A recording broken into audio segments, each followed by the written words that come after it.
各位大家好，我们今天要来测的是这一波水逆该如何度过？这一波水逆该如何度过？那我们今天有4个选项，就是选项1、选项2、选项3、选项4。那你可以深呼吸，选择你想要的牌卡，我们再来解牌。好的，选到第一组的朋友，要如何度过水逆？那这张牌呢，它其实就是在告诉你说，其实你现在眼前专注的这些事情是你还没有得到的东西，但是其实你背后已经有一个一定的基础在，有一定的那种能量在。还有就是说，因为你眼前太过于专注于你想要得到的那些东西，所以你会觉得说这一波水逆来的时候就会特别痛苦，因为你的专注点是在于你没有得到的那些东西上面，而不是你所拥有的那些。所以最好是把你的那个焦点放在于你的那些守成原本已经有的那守旧的东西，把它让它就是有一个一定的一个基础在，不要去好高骛远的去想说我还没有得到的那些东西。好，确切的一个能量来看一下。对，其实牌卡出现说你其实拥有的东西已经是非常多，金钱啊，或者是一些生活上其实都有一些小确幸啊，或者是跟朋友之间的那些关怀啊、关爱啊，或者是人际关系方面，其实都有一定的这种好的兆头、好的一些东西在。所以不要想说比如说你想要再赚更多钱，或者是你很想要得到某一个东西，或者是你很想要再多交一些更多的朋友，这些他会跟你讲说，你原本的那些就已经很不错了，所以不需要去好高骛远，再去想说为什么那些东西我是没有得到的，而去嫉妒人家，或者是想一些人家已经拥有的东西。所以这个能量就有点类似于说，比如说你看 Instagram， 别人就是都会拍一些很不错的照片啊，出去度假啊，出去玩啊，或者是有名车啊什么什么的，你就会觉得说为什么我不能像他一样的那种感觉？对，可是其实你已经是很不错的。在这个水逆里面呢，除了你要守成以外，守旧以外呢，他还跟你讲说，这个循环很快它就过去了。所以水逆一过的话，其实你又回到原本的一个状态之下。他就跟你讲说，在这个时间点，你最好的方式就是脑袋先去想一下说，在这个水逆过完之后，我要做哪些事情 ？OK， 所以你现在就是可以一个计划，一个在脑袋或者在纸上先规划好，先构想好你未来想要走的那些路，对。然后有一部分呢，当然就是金钱方面的一个规划，比较多是金钱方面的规划 ，OK。所以如果有要开店的朋友，要现在缓一下，你自己可以就是好好的去想、去规划、去思考，说你要怎么样创业，怎么样去赚更多的钱，或者是怎么样能让自己的钱财收入，像投资理财方面，在这个时间点里面都是一个规划的、计划的一个状态，守成了。对，那请你就是先把自己原本拥有的东西先顾好就可以了，不需要去好高骛远的去想一些你还没有得到或是你想要的东西。对，所以他都是说你就是要想你的未来，你的梦想，就在未来的时候可以实现。所以在这个节骨眼是一个休息的一个状态 ，OK。所以在这个休息的这个时间点，你可以跟你的朋友，如果说可以合伙，跟你的朋友可以一起讨论，一起共同的去讨论这些投资啊，或者是如果要一起创业的话，在这个时间点都是可以好好讨论的一个地方。他有跟你讲说，因为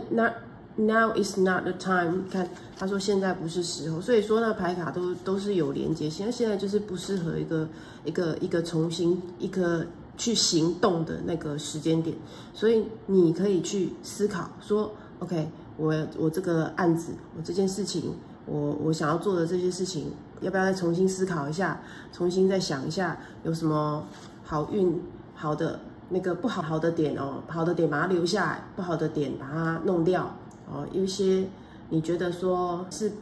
觉得怪怪的，你就要赶快去把它弄掉，这样子。不然的话，这些东西它在将来未来你真的去执行的时候，你会因为这些比较你现在看起来目前觉得没有什么大不了，但是小缺陷，但是到最后它可能会是变成一个大的 trouble， 对，它会让你觉得非常的焦躁在未来。所以说现在这个时候就是你去把事情，把一个东西给好好去先把它弄掉，先把它规划好，先把它不好的小瑕疵、不好的地方都先把它修正过，在未来你就会比较好，比较顺这样子。他现在也跟你讲说，还有就是说你在规划、计划这些小细节，或者是规划、计划这些新的东西的时候，你一样是优先考虑你自己的需求，自己想要怎么弄，自己想要怎么做。他说你就是要虽然有时候会忧虑、顾虑说，好像前面没有人家有做这种案例，或者是没有人有这样子的，或者你生活周遭没有人有这样子的一个作风。但是他说你是可以试试看，好吗？只是你自己计划要仔细搜索，或者做功课的意思啦。你就是要把这个功课先做好，对，然后你可以用你自己的这样子的一个 take a chance， 就是说你自己可以去试试看这样子。所以不一定说别人没有做过，然后就不好，只是你要去仔细思考，然后做足功课，这样子。OK， 再来看一下牌卡要跟你讲些什么。Okay， 你看他又跟你讲说你要准备好哦，现在这个时候是你准备的时候哦。你如果赶快准备好，你就可以去把这些东西，把你心里面想做的事情，把它弄好这样子。他说你想要的那个东西，它就是会 call at any time， 就是在你准备完之后，在这个时间点过去之后，你的东西想要的愿望它就会实现，它就会随口随到的意思，对。但是现在它就是一个关键的，让你休息，让你好好规划，让你好好准备，好好的潜伏，把一些不好的小细节弄好，好的你就留着嘛，或者是take a chance， 别人没有做过的事情，你可以试试看，只要好好的去把它修正，或者是好好的去做足功课是没有问题的。所以在你如果说你在 take a chance 的时候，你要做一些你未来如果没有做过的，第一次做的这种事情的话，他说你有这种能力去做到，对，只是要非常的清楚明了，就像那个水晶这样子的干净，水晶这样子的明白自己之后的路要怎么走，或者这个计划这件事情要怎么弄 ，OK， 自己要看得很仔细很明白，你就会在这个准备好了水逆过后，那你就可以很好的去行动，这样 ，OK，abundance， 你看它又出现一个 prepare， 所以它出现了好多 prepare， 准备，然后不然就是现在不是正确的时间。他就说你要准备好 ，OK， 准备好你的钱财啦、收入啦，因为绝大部分的朋友看这牌是跟事业有关，所以你准备好了，你就是 for income abundance， 你的那个富裕就会接踵而来 ，OK， 所以现在就是你可以好好仔细的去规划计划的这个时间点。所以千万不要浪费掉，好吗？就虽然说你现在是在休息，在思考，在潜伏的时段，但是你还是可以去好好的准备，只是先在纸上或者是脑袋里面去想，先不要好高骛远的去想说哦，我什么东西都还没得到，我好想要得到那些东西，先不用，因为你先要守成，现在时间就是在守成。很重要，看一下，好，有需要帮助的。刚才也有一张是跟朋友有关的，如果你有需要的话，在你的朋友圈里面可以去问一下朋友。好，再来还有会有一些人是上司或者上级的人，或者是有人是跟你希望是你做违背你良心、违背你所要做的事情的那个事情，两个人是有冲突的。说你想要做这件事情，但是别人不让你做，或者是别人叫你做某件事情，但是你不想做，有这样子的状况产生。对，那你自己就去斟酌一下，好吗？那我觉得有一部分的人是想要换工作，那可能家里面的人就说，哦，你不能这样子随随便便就换工作，有这样子的能量在，所以说你就自己去用你可以用你自己分析逻辑方面的去想说这样做到底好还是不好，自己要去分析逻辑。好，所以说在这些逻辑分析或者是你自己心里面已经有一个计划盘算的时候，你不要去烦恼忧虑，说哦，我好像因为我都没有得到这个东西，而我未来我都没有做过这些东西，我就非常的担心担忧。对，他说是你如果说是慢慢的这样子一步一脚印的，到时候去这样一步一步的去做出来的时候，是可行的。所以现在不要专注于你眼前的这些杯子，专注于你眼前的觉得说，哦，我好像都没有办法去达成我的目标，但其实就是只要你慢慢的一步一脚印的时候，这些杯子它是会被盛满的 ，OK？ 所以它有一部分是跟你讲说，不要气馁，不要觉得很灰心丧志这样子，对，它是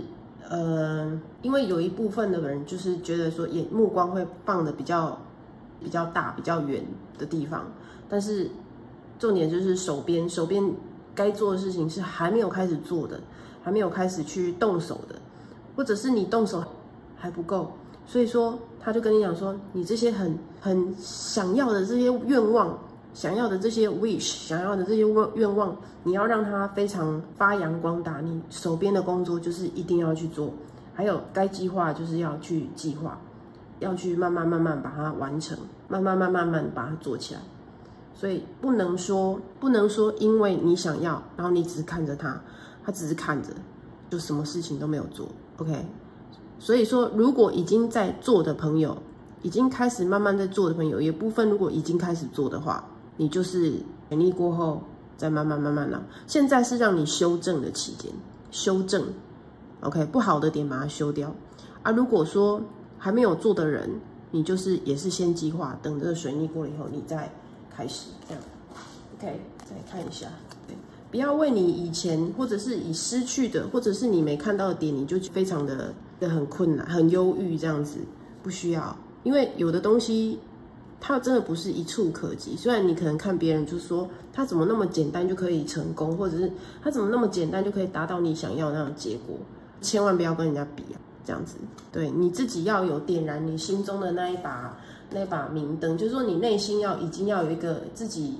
要有一个正向的一个观念，不然的话你这样子会陷入一个无限循环的一个比较心态，或者是无限循环的觉得说，我都不及人家，我都没有办法达成那愿望，就变得不好 ，OK？ 所以他现在也跟你讲说，现在还是休息的时间，你可以好好的休息一下，好吗？好好的休息一下 ，OK。再来，我们看一下还有什么样的牌卡要跟你说。你看，又出现一个 clear， 你脑袋要非常的清楚，说你每一步走向你的未来，你的脑袋要非常的清楚你自己想要什么，然后你自己的力量，内心的力量要去支撑你。别人真的不能靠别人，选择这一副牌的人是你要靠你自己 ，OK？ 你自己要靠着你自己去往前冲，你要带领你自己。不需要去让任何人去把你的心给弄好，但是刚才有说的这个 hand 是外在的，他的计划啦，或者是一些经验，你是要去跟别人或者跟你的朋友去求取一个经验，但是你内心的那个力量跟内心的那种纯净、那种干净的那种感觉，那是你自己要给予你自己的东西 ，OK？所以你内心的那种裂缝，内心的一些不快乐、不满足，你是要自己去疗愈自己，要去疗愈自己，好吗？好，再来抽一张 ，OK？Come into power。前面也有一张，就是说你自己的内心，内心如果不 OK 的时候，那就是当然就是做什么都不 OK。然后这个只能你自己自救啊，自己帮助自己。所以，如果一旦有负面情绪出来的时候，你就要赶快想办法把它往好的方向去走，就对。那有些如果是问感情方面的朋友在这水逆之间，你们2个人之间可能就是需要一些空间 ，OK， 让2个人之间保持一段的距离让他们有足够空间，让你跟他有一个足够空间去冷静下来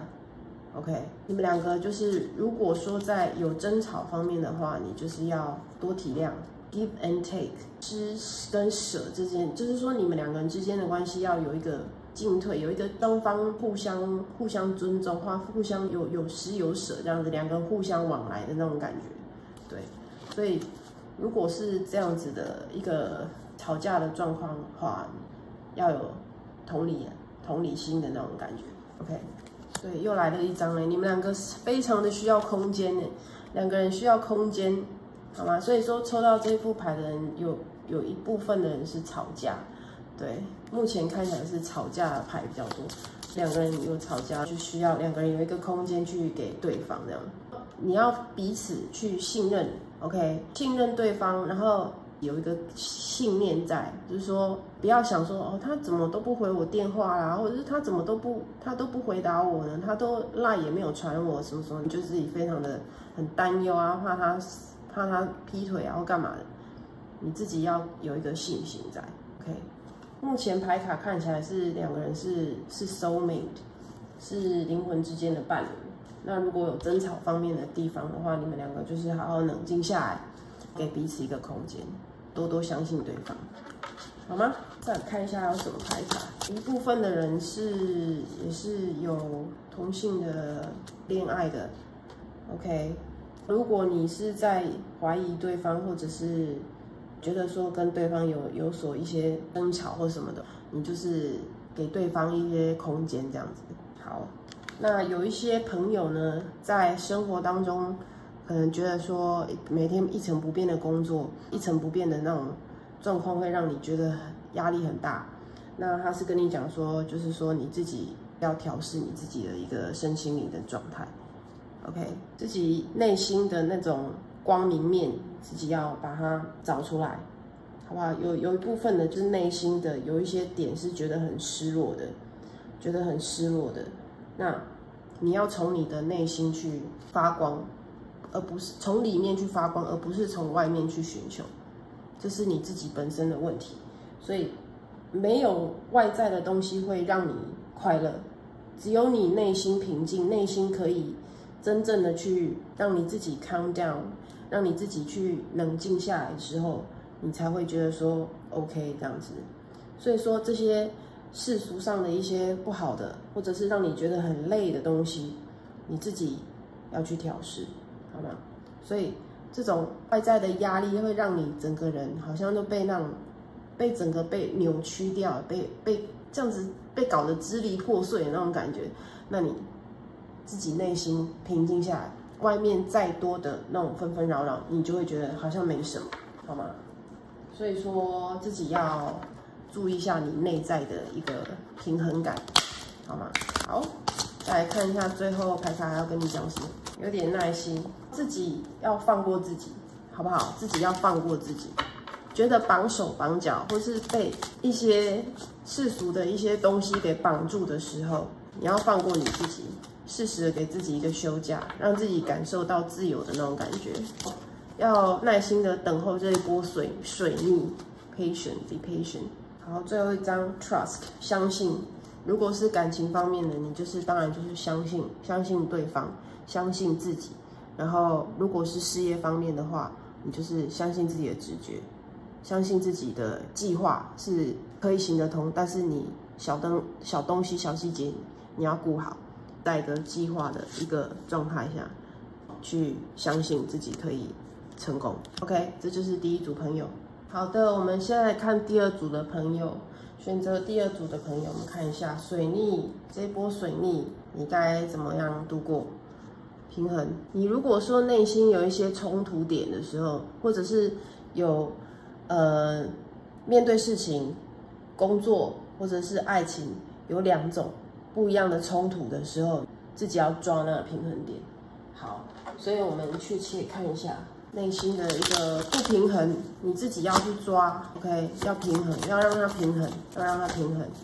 只要是你内心感受到一个平衡点的时候，这一波水逆就会比较好过。有一些是在看到职场上会有一个小人的状况，让你觉得有点不平衡，但是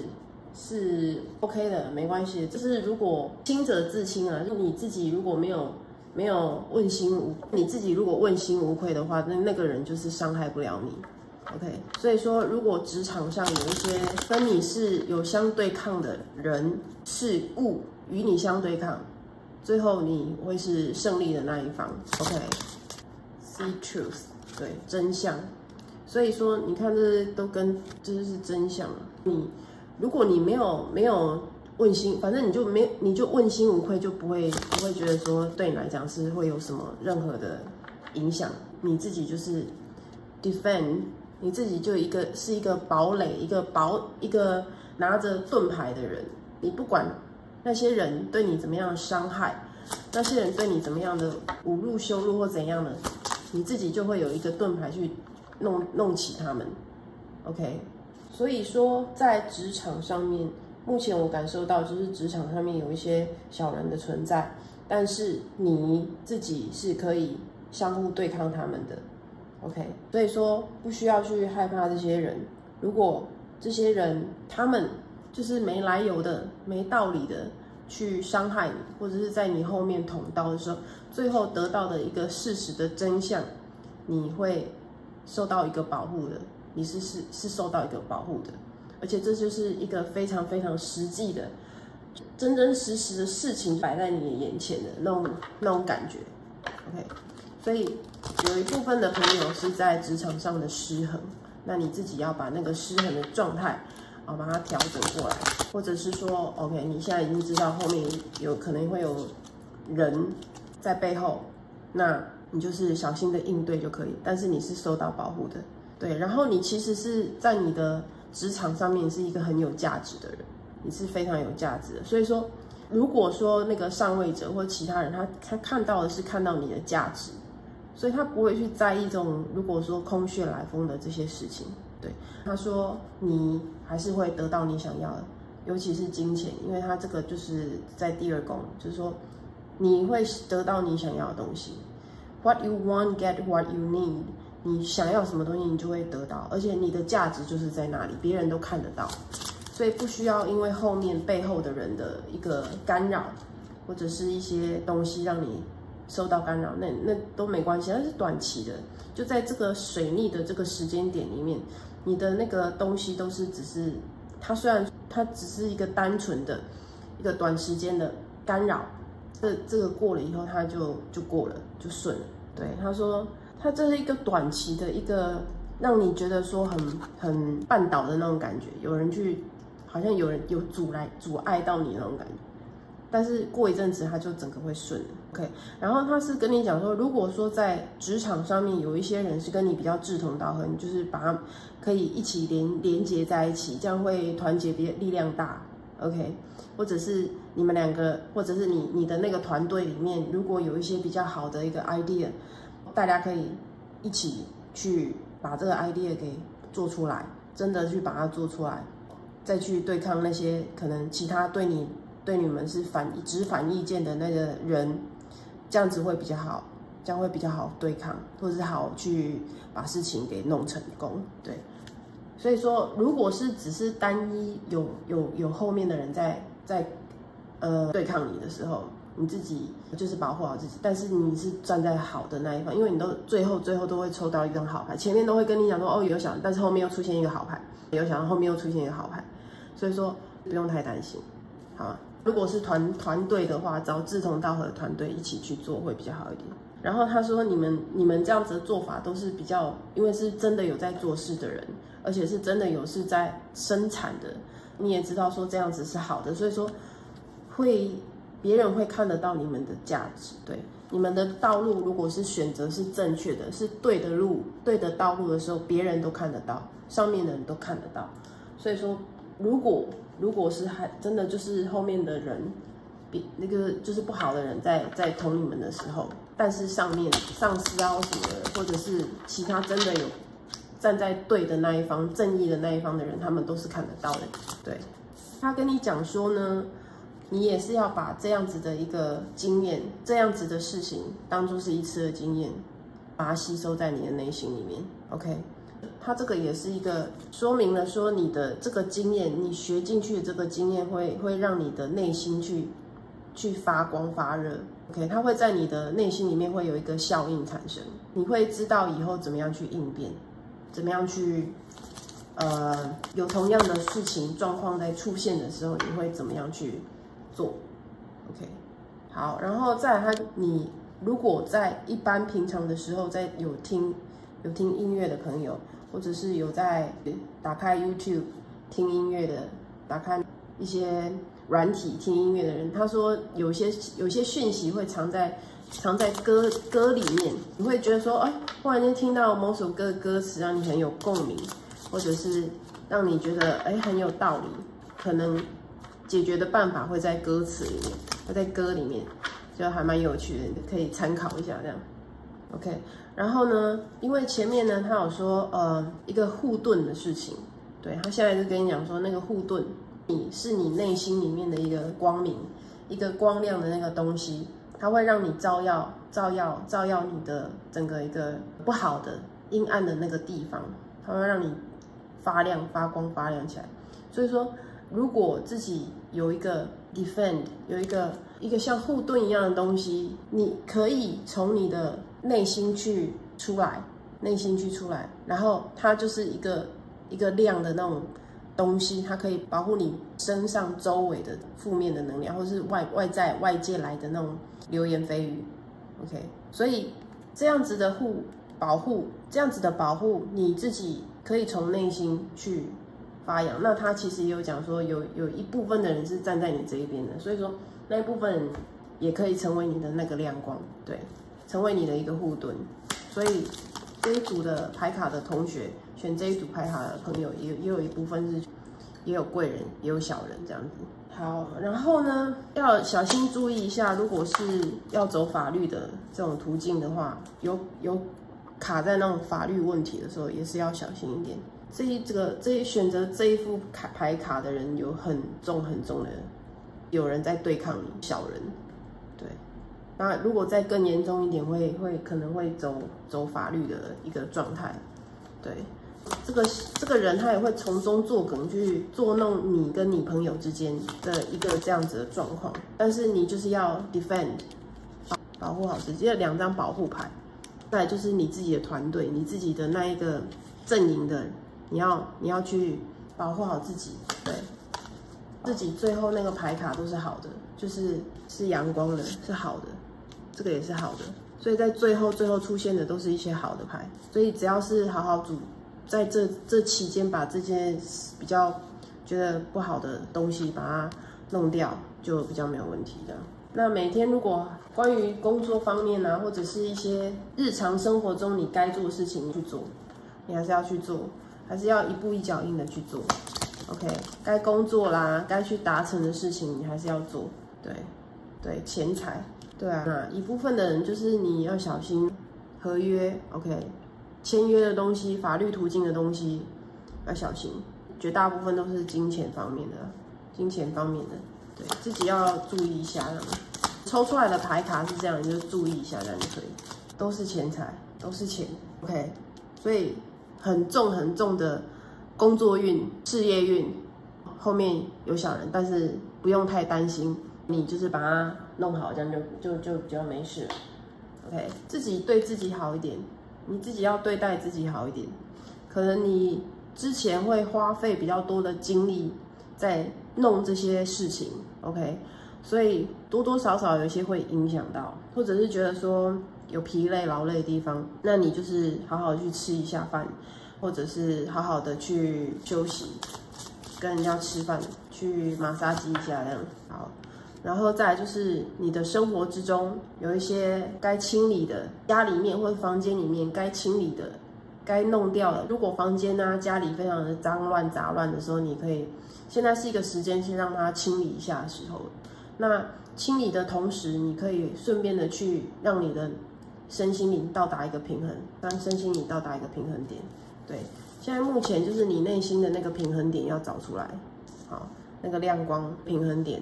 那这样子的话，在清扫的同时，你可以顺便的达平衡。那达到那个平衡，因为它会清空你的脑袋，让你达到平衡了之后，那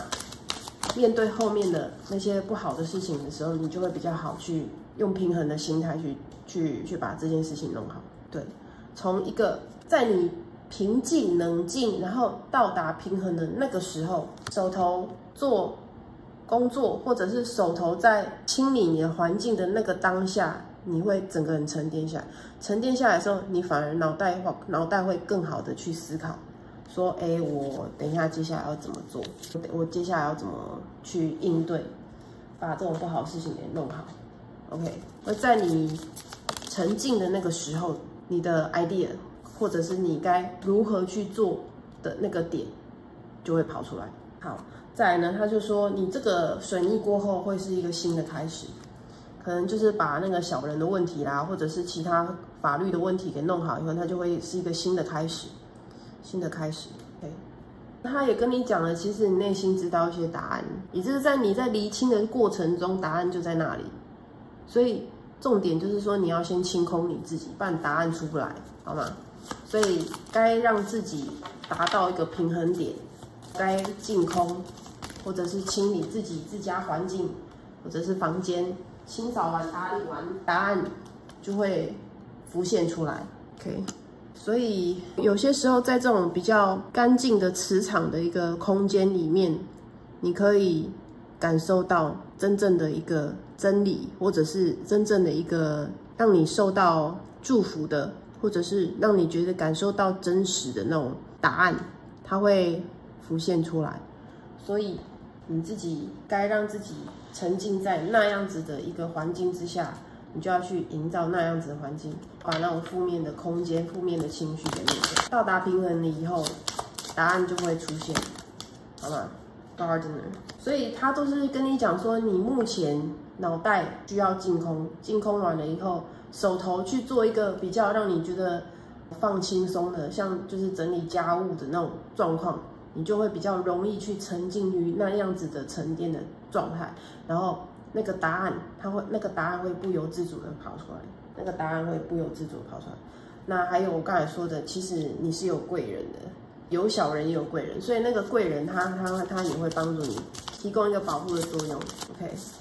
所以自己内心去得到这样子平衡感的话 ，abundance 就出来了。对 ，abundance 就出来了。好，最后我们来再抽3张牌卡，看一下 ，wonder， 对，会有一些你会意想不到的一些帮助，实质的帮助会出现，你的贵人会意想不到的跑来帮助你 ，OK， 帮助你的人，对，他会意想不到的跑出来帮你，自由，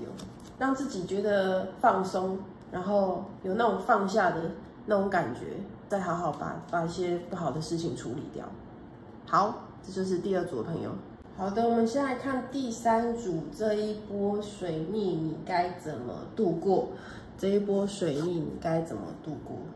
？OK， 冷静的度过就可以了，冷静的度过。OK， 比较偏向于适合自己一个人去独处。前面这个牌卡是你要抓住平衡，但是这个的平衡感是你要自己独处。自己独自一个人去习得，就是说不要让外界去打扰到你的那样子的宁静的那样子的平衡感。OK， 好，确切一点看一下，你可以参加一些比较灵性的一些课程，好吗？目前这个水逆的状况，你适合参加灵性课程，对，然后或者是一些比较缓慢一点的那种运动，缓慢一点的。让你内心沉淀的那样子的灵性的修为 ，OK， 其实你内心也是有一部分是渴望说去参加这样子的一个让你身心灵平衡的，然后独自一个人的那种课程，或者是那种想要的那种点 ，OK。那有一部分的人是你之前是曾经就是都没有做过这样子的跟灵修啦，或者是。这样子灵性的一个探讨是没有那样子的经验的，那他是跟你讲说你可以深入去走这样子的一条路。所以一部分的朋友就是比较有灵性，比较有灵性的一个修养修为，就是你可以走这样子的一个道路 ，OK， 所以你可以去走这样子的灵修，或者是一些深层的心灵方面的一个探索课程，或者是潜意识的那种课程催眠啊，或者是那种去找寻一些你内心的一个真正的一个真实点，就是你找真相，你想要找寻你内心的那个某一件事情的一个真相，让你不会感觉到空虚。你需要的是这样子度过目前的这一段时间。这里出现了2张隐士牌，是非常的想要自己一个人独处，沉浸心灵。你会觉得说，跟人群在一起的时候，会觉得非常的焦躁、焦虑、很烦忧这样子。所以你是不是要抛去那样子的焦躁？所以牌卡是建议你怎么样度过，很简单，你去找灵修的老师。OK， 那有一部分的人，如果你真的很忙，或者是没有办法去找灵修，你也可以去做瑜伽，当然就是像这张牌一样，去做一些瑜伽，做一些比较灵性、缓慢的那种的修养的运动，也是可以的。它对于你内心来讲，就是或者是你的脑筋里面，它会找出一个新的一个路，对于真理、真相，或者是对于你所求的一些寻求的一些答案，它会给你一个道路，去打开一个新的这样子的一个，可能是跟别的维度或者其他那种世界的其他那种比较高层次的那种等级的人的那种宇宙的一些东西有一个相互连接。 OK， 那这样子的这种修养，这种灵微的东西，它会让你有不一样的一个改变。 OK， 不一样的一个开启你内心大门的一个路。那也有一些朋友，如果说你不是走灵性方面，你也可以走宗教方面的，好吗？就是比如说佛教的那种念经啊，或者是基督教、天主教的那种参加的那种礼堂、礼拜啊、弥撒那种也可以。宗教方面的这样子的寻求灵性的一个等级的提高也是可以。对，然后他就跟你讲说，你可以把你的全部的精力专注在这些事情上面。在这一段期间里面，把你的心灵的寄托放在灵性的修为、宗教方面的修为是很 OK 的，你就可以这样子很安然的度过这样子的水逆的状态。OK， 那他说，如果说你用这样子的灵性的修为到之后，过了这一段期间，你还是可以持续，每天就是可以持续的去冥想干嘛，那也是可以。对，所以在这一段期间，你如果学习到让你自己内心平静，或者是内心可以安稳的这样子的一个行为的时候，过了这段期间还是可以持续的去做一些这样冥想，或者是做一些这样子的一个行为。 OK， 所以有时候是在平常的时候，就是逼迫自己太紧，所以目前你最适合的就是做这种事情。再看一下还有什么样牌卡，平衡。对啊，你很需要一个平衡。那如果有一部分的朋友不是走这样子的路线，不是灵性修为，或者是宗教方面，还有一条路可以走，那就是马杀鸡的、SPA 的，那也可以让你平衡的，或者是让你远离跟其他就是那种人群可以分开来的那种状况。所以说有些女性方面，如果你是走美容方面的那种的，也可以美容 SPA， 让人家按摩、脚底按摩那种的都 OK， 可以，这都是这个同一个方向的。对，让你变美啊，或者是让你感觉到愉悦的那种东西都可以。那他跟你讲说远离人群，但是你是可以跟你的好朋友、知心的好朋友一起去做这些事情，一起如此的度过水逆的一个状况。所以跟你的朋友2个人，或者是其他就是比较志同道合的朋友，是可以这样子做的。 OK， 一起去参加那种修为、灵性修为啦、宗教的活动啦，或者是运动方面的、瑜伽方面的，或者是美容方面的，可以一起去。那还有一部分的人是可以一起去露营，这样也是可以的。远离尘嚣，远离世俗，远离一群人，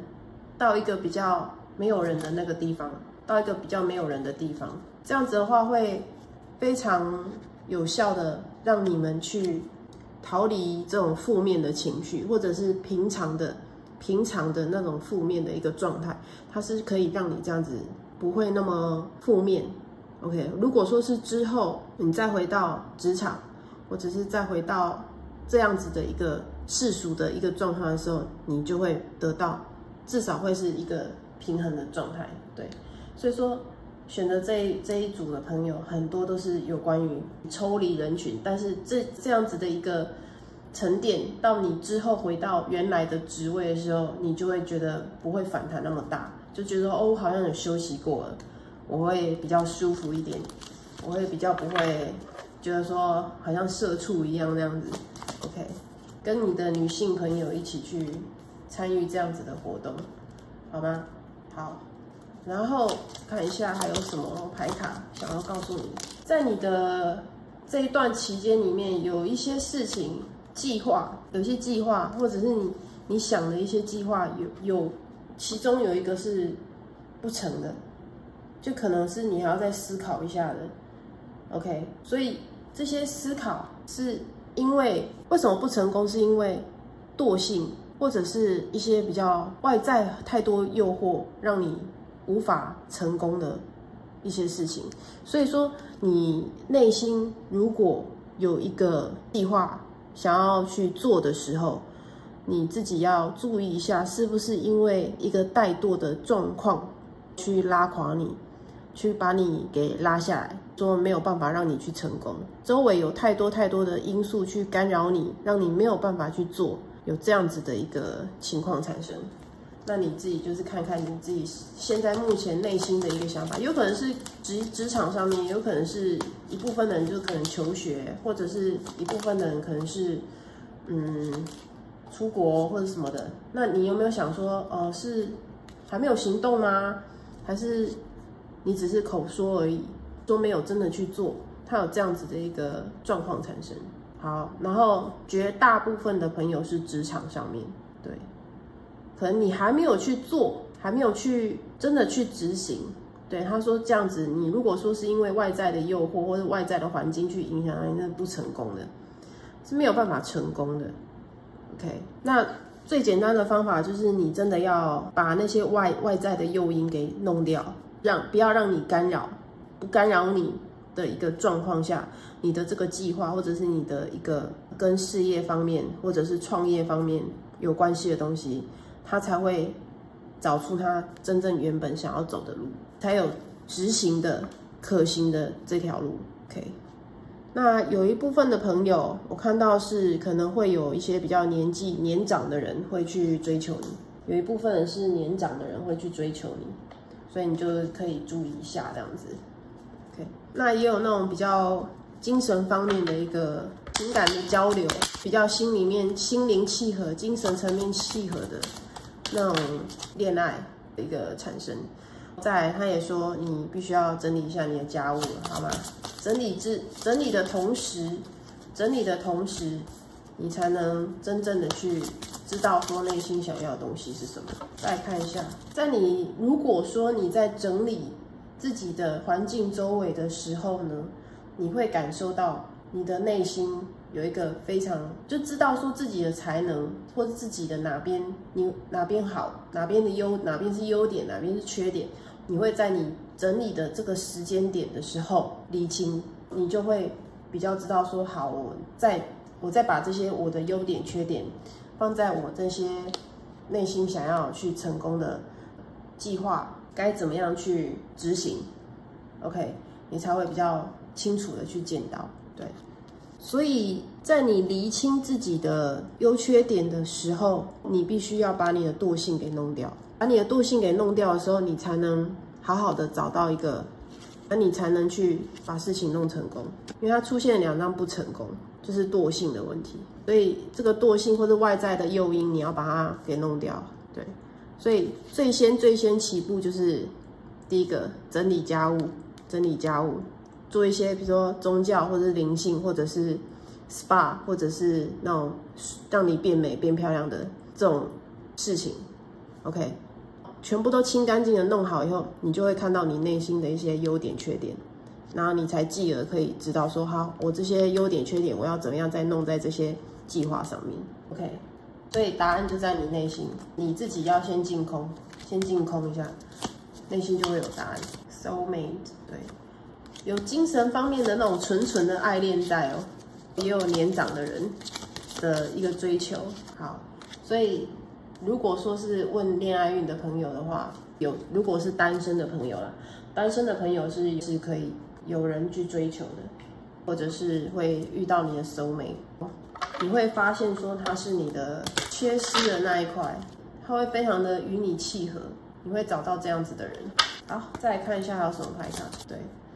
跟你的朋友啦，3、2个就好了，不用太多哈。3、2个朋友一起去做一些比较平静的事情。刚才说的嘛，去露营也可以哦，记得跟3、2个好朋友去露营，在大自然里面。OK， 那如果说啦，你已经有另外一半的话，你也是可以跟你的另外一半一起去做这样子的事情。如果已经有伴的人，好吗？如果有伴的人，2个人可以去比较远离尘嚣的那种地方，然后去度过这样子的一个时间，你再去好好理清你自己的优点缺点，去带入你的没有完成或未完成的一些计划当中，没有成功的计划当中释放。对，目前是你适合释放自己压力，或是释放自己内心的一些不好的东西的一个时间点。对，在这个水逆的状况，让自己放松吧，让自己放松 ，trust， 相信。来，最后一张 ，relax， 就是放松自己。OK， 远离尘嚣，放松自己。然后过了这一个水逆的时候，你再把这个惰性的东西给拿掉，你的一些计划才能成功。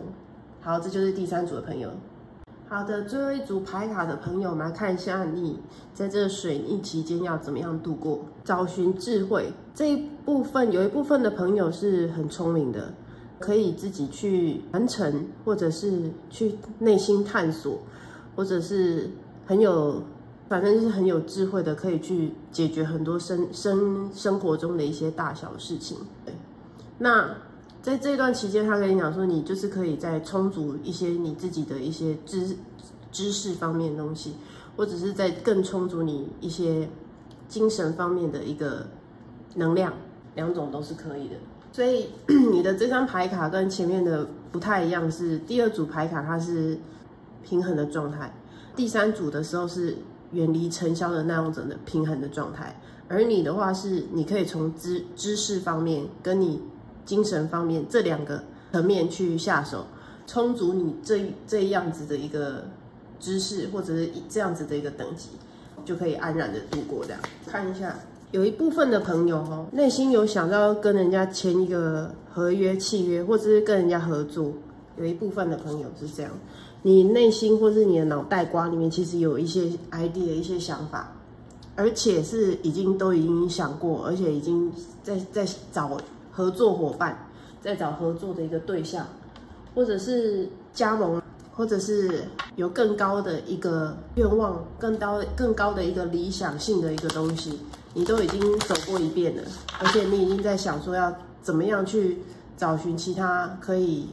互相就是帮助你成功的这些人，你要怎么样去跟他应对，你已经在想了。好，那在这一部分里面呢，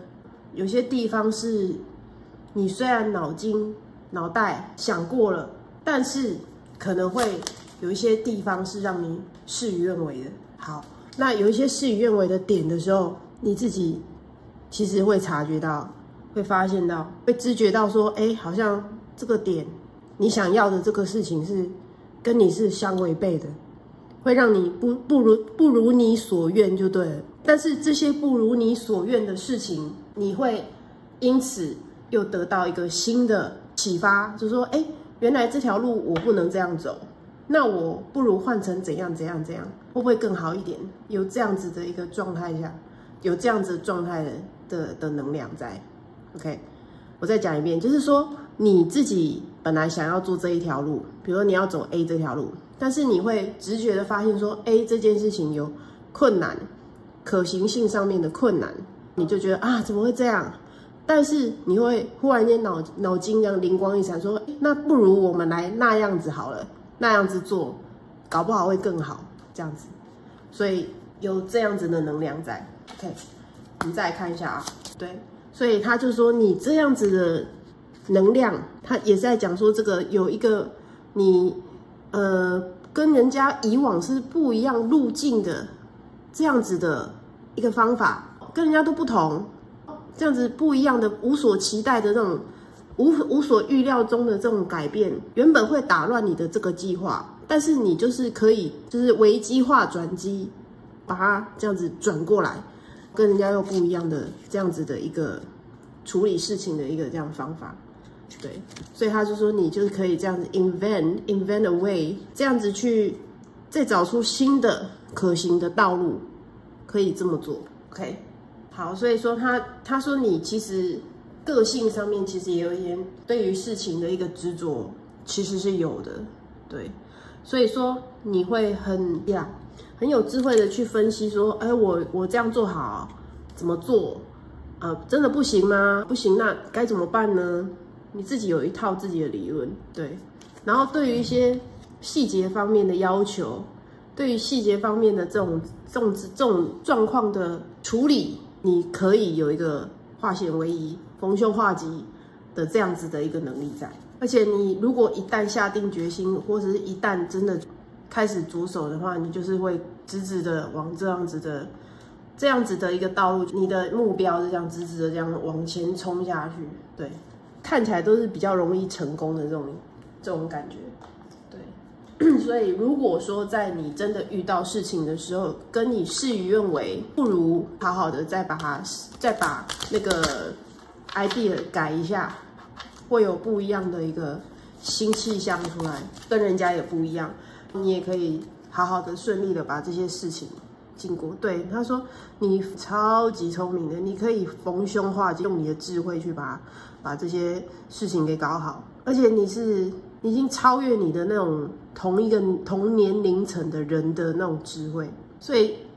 你遇到的这些困难其实都不用担心，你自己智慧很强，脑袋瓜非常的聪明啊。你现在如果遭受到的这些经验，它是一个让你可以蜕变的这样子的一个好的经验，对，然后你就会变成你未来你想要怎么样成为怎么样的人，它是一个很好的一个蜕变期，很好的一个蜕变的一个时间点。你自己要去学习现在的这样子的蜕变，你现在的这种经验，好，遇到事情啊，怎么样解决这些难关啊，怎么样去改变啊，自己要去汲取这样子的一些教训，去拥抱这样子的一个经验。这组的朋友真的很聪明，对啊，你手上就握了一把金钥匙，你看，自己去开门，很聪明啊，自己去找路走。但是如果说你内心是觉得说不安全的，他说你要多多相信你自己，有点勇气去打开那一道门 ，OK？ 打开那道门虽然说是未知的，但是因为未知有好有坏嘛，但大部分当然都是好的，有去做总比没做好。OK， 你就是要有那勇气去相信自己可以做到。好，再看一下有什么牌卡，看一下有恋爱的迹象哦。如果说你的生活周遭有一些好的对象出现的时候，不要太急。他说，你不要太急的去想要这个人真的很是你的菜，你就往上扑上去，也是要一步一脚印，要慢慢，不要吓到别人，不然的话。会有一些比较，人家会误会误解。对，如果说是单身朋友看到自己的菜的时候，你可以慢慢来，不要表现出一副你就是我的菜的那种样子，不要吓到人家你的热情活力这样。OK， 有这样子的牌卡的答案出现，女生 OK。那有一部分是女生比较年轻，男生比较老一点，有这样子的一个女生非常的年轻，男生非常的老。这样子的老少配，如果说有时候自己可能要再去分辨一下对方做的事情会不会是一个误解，可能他对每个人都是这样，然后你就误解以为他对你很好，或者是他好像对我有意思，你要去厘清这样子的一个状况在。OK， 可能他就是做这样子的动作，不是因为喜欢你或什么的，他可能就是单纯就是对每个人都是这样，不要误解这样。对，那如果你想要发展，有发展，继续发展，你就是要一步一步的这样慢慢来这样子 ，OK， 不然人家会忽然间就被吓到，或者是会有一个误解、误会产生，有这样子的能量在。好，再来看一下，你的人生在一个河沟上面，你要去做未知的这样子的旅途，未知的，就像打开这道门一样，这个是跳过这个壕沟。那他是跟你讲说，你要跳过这个壕沟呢，你就是尽你所能的去用尽你全部的力量跳过去，然后这就是你所追求的，而且你去掌握的这样子的一个动作，或者是开门的这个一个动作，你去做这件事情，你是必须要有勇气的，必须要真的去执行的，而且是不畏艰难，不会觉得说不相信自己。或者是觉得说否定自己的那种能量，你要真的很坚定的就这样跳过去，真的去做，或者真的去很鼓起勇气的打开那一道门。你必须要有这样子的智慧，告诉自己这样子的勇气。OK， 所以这张其实跟前面这张也是一样，都是叫你说你在做这件事情，现在变成说围篱，你要打开那个围篱。打开那样子的一个阻碍你的、障碍你的东西，你要把它打破 ，OK？ 所以说前面有河沟，或者是前面有大门，或者是前面有荆棘布满，你如果要完成你想要做的那些事情，你就是必须要先非常相信自己，非常坚信自己是可以完成这样的任务，你就这样子好好的去做 ，OK？ 跳脱那样子的限制。你就会得到你所想要的快乐，或者是钱财，或者是自由，行动的自由，或者是人生上面的那种自由。OK， 你的智慧运用在这些方面，都是对的。你就是要相信自己去做，有那样子的勇气去做。如果不做，那还是一样，都是在原点。所以一定要很勇敢的、很坚信自己的去做下去。再来一张牌，所以。他说：“你在你做这3件事情的时候，跳过壕沟啦，打破那些荆棘啊、界限，或者是开门的那个时候，你真的相信自己的直觉，好吗？相信自己的直觉，直觉叫你去做，你就是勇敢大胆的，不要觉得说好像跳不过去，或是打开不了门，或者是斩不了那个荆棘。他叫你，你的内心叫你去做，你就去做就对了，就去做就对了，这不用。”无后顾之忧的去做是没有问题的，无后顾之忧的去做是没有问题的。好，再看一下牌卡想要再跟你讲些什么。好，再来就跟你讲说，你以前发生过的那些事情，过了就过了，让它过去。那些过去的事情过了就过了，你现在就是找寻新的可能，找门后面的那些事情，或是找寻你荆棘打开了之后后面的那些花园。或者是你跳过壕沟后面的那些景色，你现在就是要把重点专注于那个地方。对，新的道路会为你而开，用你的信念去跟着你的信念继续往前走，这样就可以。所以你抽出来的牌都是有关联的，这样4张牌全部都连在一起，完全都是有关联的。他就一直在讲同样的事情。OK， 那因为刚才有讲到，如果是谈感情的朋友。如果是年龄有差距很大的时候，他说如果有那种年龄差很多的是没关系 ，OK 的。他说爱可以就是改变很多事情，所以如果说你们是有年龄差距，或者是性别差距，或者是有其他差距的话，如果是相爱的话，还是可以完成这些年龄的差距，或者是性别的差距，或者是。身份地位的差距都阻止不了说相爱的人，他们2个人是怎么样走下去。所以如果说你有隔差方面的那种恋爱的一个问题的时候，是可以安然度过的，安然的去把这个感情给弄好。看一下，你现在你内心的这样子的一个用你智慧去产生出来的，你看他们2个女生都差不多，就是。都很有智慧，然后可以去把无限的可能展示出来。你看，它这个是一个无限，这里是一个水晶球嘛，都是一个自己把想要的事情弄成真，慢慢的这样子弄成真的那种感觉。所以说，你可以显现出你内心或者你真正希望想做的事情是可以的哦，这都是可以的。所以说，你有那样子的成熟的能力、成熟度，那样子的智慧，得到，你看又来了 abundance， 最后都会出现一个 abundance， 把这件事情给显现出来，慢慢的得到你想要的富足。OK， 接下来出现相信，好，然后面对未知的状况，他说智慧，对不对？智慧，书本代表智慧，你已经有智慧啦，再来就是放轻松啊，单纯一点，脑袋瓜都不要想就对了，做就对了，这样就可以了。好，这就是我们第4组朋友的牌。